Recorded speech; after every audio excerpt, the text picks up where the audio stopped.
కడప జిల్లా జమ్మలమడుగులో ఇంకా ఉద్రిక్తతలు చల్లారడం లేదు. పట్టణంలో ఎటువైపు చూసినా పోలీస్ కవాతు, పోలీసు సైరన్లు వినిపిస్తున్నాయి. పోలింగ్ రోజు జరిగిన ఘర్షణతో ఎమ్మెల్యే సుధీర్ రెడ్డిపై జరిగిన దాడితో పోలీసు యంత్రాంగం ఒక్కసారిగా అలర్ట్ అయింది. పట్టణంలో ఎక్కడా ఎలాంటి అవాంఛనీయ సంఘటనలు జరగకుండా కట్టుదిట్టమైన భద్రత ఏర్పాట్లు చేశారు. ప్రత్యేక పోలీసు బలగాలు కవాతుతో ప్రజలు భయాందోళనకు గురవుతున్నారు. ఇక టీడీపీ, బీజేపీ, వైసీపీ కార్యాలయ వద్ద పోలీస్ పికెటింగ్ ఏర్పాటు చేశారు.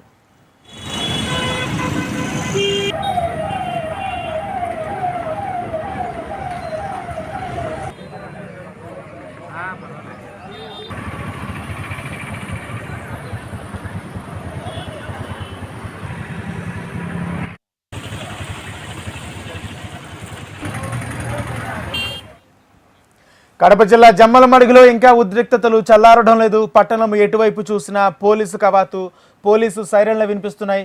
పోలింగ్ రోజు జరిగిన ఘర్షణతో ఎమ్మెల్యే సుధీర్ రెడ్డిపై జరిగిన దాడితో పోలీసు యంత్రాంగం ఒక్కసారిగా అలర్ట్ అయింది. పట్టణంలో ఎక్కడా ఎలాంటి అవాంఛనీయ సంఘటనలు జరగకుండా కట్టుదిట్టమైన భద్రత ఏర్పాట్లు చేశారు. ప్రత్యేక పోలీసు బలగాలు కవాతుతో ప్రజలు భయాందోళనకు గురవుతున్నారు. ఇక టీడీపీ, బీజేపీ, వైసీపీ కార్యాలయాల వద్ద పోలీస్ పికెటింగ్ ఏర్పాటు చేశారు. ఇదే అంశానికి సంబంధించి పూర్తి సమాచారం మా ప్రతినిధి చంద్రమోహన్ అందిస్తారు. చంద్రమోహన్, చెప్పండి, ప్రస్తుతం అక్కడ పరిస్థితి ఏ విధంగా ఉంది? ఇంకా పోలీసుల అండర్లోనే టౌన్ ఉన్నట్టు కూడా తెలుస్తుంది. పూర్తి అప్డేట్స్ ఏంటి? అదేవిధంగా జమ్మలమడుగులో తీవ్ర ఉద్రిక్తత పరిస్థితులు కొనసాగుతూనే ఉన్నాయి. ప్రధానంగా పోలింగ్ రోజు రాత్రి జరిగిన సంఘటనలతో ఒక్కసారిగా జమ్మలమడుగు నియోజకవర్గంలో అంతా కూడా పెద్ద ఎత్తున ఉద్రిక్త వాతావరణం నెలకొంది. ఇరు వర్గాలు మోహరించడంతో పెద్ద ఎత్తున భయాందోళనలు నెలకొన్న పరిస్థితి ఏర్పడింది. 116 పోలింగ్ బూత్ వద్ద జరిగిన ఈ ఘటనలో ప్రధానంగా ఇరువైపులకు సంబంధించి ఒకవైపు అక్కడి బీజేపీ అభ్యర్థి ఆదినారాయణ రెడ్డి, అలాగే ఎంపీ అభ్యర్థి భూపేష్ రెడ్డి, తెలుగుదేశం పార్టీ ఎంపీ అభ్యర్థి భూపేష్ రెడ్డి అభ్యర్థికి సంబంధించిన వర్గం ఒకవైపు ఉండగా, మరోవైపున సుధీర్ రెడ్డి వైసీపీ ఎమ్మెల్యే అభ్యర్థి వర్గం మరోవైపు ఉంది.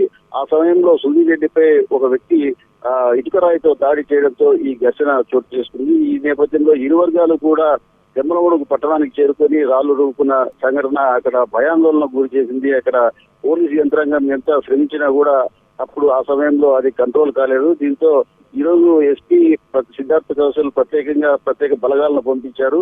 నిన్న కూడా ఇటువైపు నుంచి సుధీర్ రెడ్డి దాదాపుగా 50 వాహనాల్లో తన గ్రామమైన నిర్జీవి నుంచి తన అనుచరులతో జమ్మలమడుగు పట్టణానికి చేరుకోవడానికి ప్రయత్నం చేయగా పోలీసులు అడ్డుకున్నారు. దీంతో పాటు భూపేష్ రెడ్డి, ఆదినారాయణ రెడ్డి వీళ్ళిద్దరు కూడా దేవుని గ్రామానికి నుంచి జమ్మలమడుగు వైపు వస్తుండడంతో వారిని కూడా హౌస్ అరెస్ట్ చేశారు. ఇరు వర్గాలకు సంబంధించి వైసీపీకి సంబంధించిన పార్టీ కార్యకర్తలు, అభిమానులందరూ కూడా వైసీపీ కార్యాలయం వద్దకు భారీ ఎత్తున చేరుకున్నారు.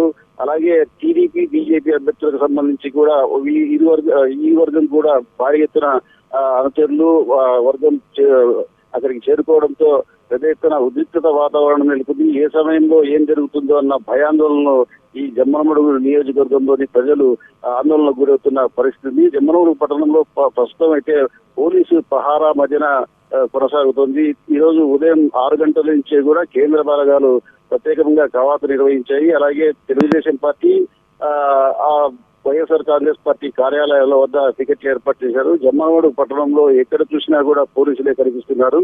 ఈ క్రమంలో ఇటుపక్క నుంచి గ్రామాల నుంచి జమ్మలమడుగు పట్టణం వైపు రాకుండా, అంటే ఆయా పార్టీలకు సంబంధించిన నాయకులు కానీ కార్యకర్తలు కానీ గుంపులుగా రాకుండా ప్రత్యేకమైన టికెట్లను ఏర్పాటు చేశారు. అలాగే ఎవరు ఎక్కడ ఏ రకమైన శాంతి భద్రతలకు సమస్యను తెచ్చే పరిస్థితులు ఏర్పడితే వారి పట్ల కఠినంగా వ్యవహరిస్తామని కూడా పోలీసు అధికారులు చెప్తున్నారు. సిద్ధార్థ కౌశల్ ఆధ్వర్యంలో పెద్ద ఎత్తున పోలీసు బలగాలు జమ్మలమడుగులో మోహరించాయి. ఇప్పటికే ఇరు వర్గాలకు సంబంధించిన వ్యక్తులపైన కేసులు నమోదు చేశారు. ఆ కేసులకు సంబంధించిన వారిని కూడా అదుపులోకి తీసుకునే ప్రయత్నం జరిగింది. సుధీర్ రెడ్డికి సంబంధించి సుధీర్ రెడ్డి పైన ఇటుకతో దాడి చేసిన వ్యక్తిని కూడా పోలీసులు అరెస్ట్ చేసి కోర్టులో హాజరుపరిచారు.